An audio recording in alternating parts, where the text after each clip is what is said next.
We're back for your ears only. I'm Eddie Robinson. And I'm David Alpern with this quote from the news. Those who are going to be over 21 on November 12th, I ask for your support. That was another oops for fading GOP presidential candidate Rick Perry in New Hampshire, where the primary is January 10th. Election day nationwide is November 6th, and the voting age, of course, is 18.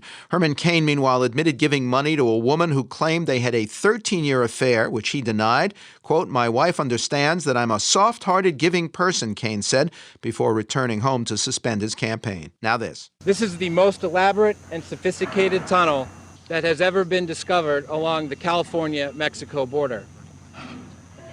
It is also the largest narcotic seizure, slightly over 32 tons of marijuana, ever associated with a single tunnel investigation. Very few people know that Latin America is the largest trading partner of the U.S. More goods are sold to Latin America than anywhere else in the world from the U.S. Two views of Latin America, from Immigration and Customs Enforcement Special Agent Derek Benner at a record drug bust last week, and from Colombia's Minister of Mines and Energy, Mauricio Cardenas, formerly a regional expert from the Brookings Institution. For too many Americans, especially those seeking or defending the White House, Latin America is mostly a source of narcotics, associated violence, and illegal immigrants.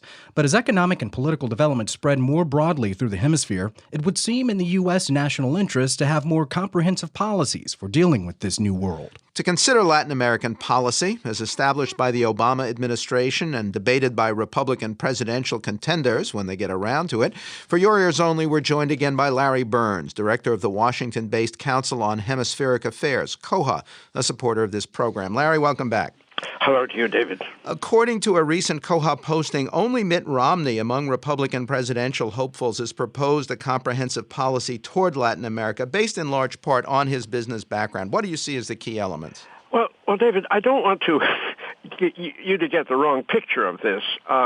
It is certainly Romney's position on Latin America has been meager, but still, when compared to the other Latin American positions of Republican possible candidates, it's giant size. But it's giant size only by maybe a couple of sentences or two. The problem really is that the Republicans have nothing to respond to because Obama's Latin American program has been exiguous, that is, has been rather thin compared to what it should have been. And so you can't speak relatively speaking because there's very little there to deal with. The problem basically is that there has been a revolutionary change in the relationship between Latin America and the United States, and everyone realizes this except the White House.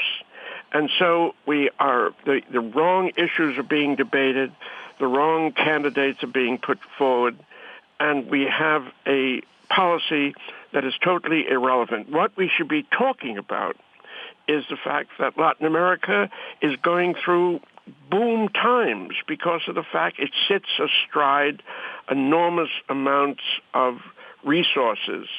Latin America is rich today. Now, that doesn't mean individual Latin Americans are rich.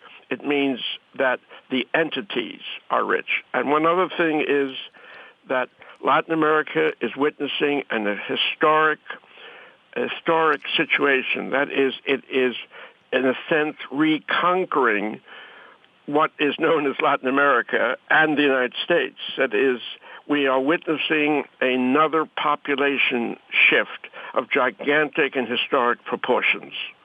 How do you see the special challenge of Venezuela, where President Hugo Chavez has spoken in defense of Iran's right to nuclear development, but also taken credit for recently helping to free two American hikers long imprisoned by Tehran?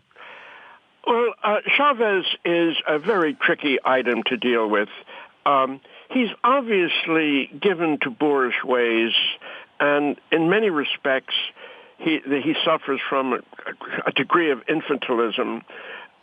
But we have to realize that Chavez is no General Pinochet of Chile or no Argentine military coup figure from the 1980s.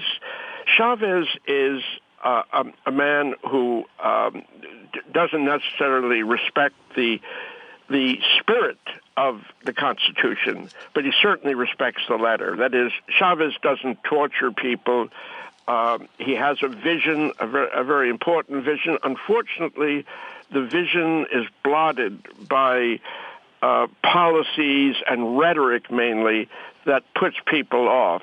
He has to be dealt with diplomacy, but unfortunately, the Obama administration doesn't have those kinds of tools in its box. It doesn't do diplomacy, at least when it comes to Latin America. There have also been reports, including a major German newspaper, that Venezuela has been providing outposts, even a potential missile base for Iran's Revolutionary Guard and associated tactical groups. How seriously do you take that? I don't take it seriously at all.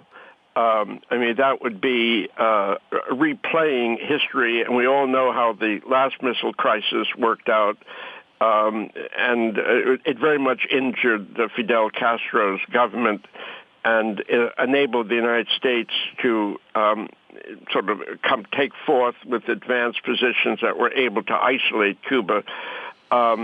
I think that kind of statement needs to be attributed to some kind of major source, and I haven't seen that source yet. When I do, I'll let you know. Shifting gears here, given all the troubles now crippling the Eurozone, how much economic and political integration do you see in the future for Latin America, and what role should the U.S. play? Shouldn't that be the issue that we're discussing? Of course it should. But that kind of subject is kind of scary because it means that you're going to be visiting the previously unvisited. But Latin America, of course, is very apprehensive on the political side of economic integration with the United States because of the fact there's been a very grim history. Now, the Mexicans will tell you that it's all very well to chat everyone up, but the Mexican-American War of 1848 occasioned the loss of half of Mexican territory. Now, at the time, the U.S. Congress said losing half of the Mexican territory was good for Mexico because it means that the country could be more efficiently governed from Mexico City. So presumably another 50% loss would even make the Mexican government more efficient. That's what frightens the Mexicans, and that's why they're, up to this point, they've been very wary, as well as other Latin Americans, with getting too close to Washington. And we haven't mentioned that right now taking place in Caracas, Hugo Chavez's country, is a meeting formulating CELAC, which is a new organization composed of liberal and conservative, radical and right-wing Latin American governments. Everyone in this hemisphere is a member except Canada and the United States. Watch that organization for great growth in the months and years to come. Larry Birns is director of the Washington-based Council on Hemispheric Affairs, COHA, a supporter of this program. Next, beyond Black Friday and Cyber Monday, digital marketing for your ears only.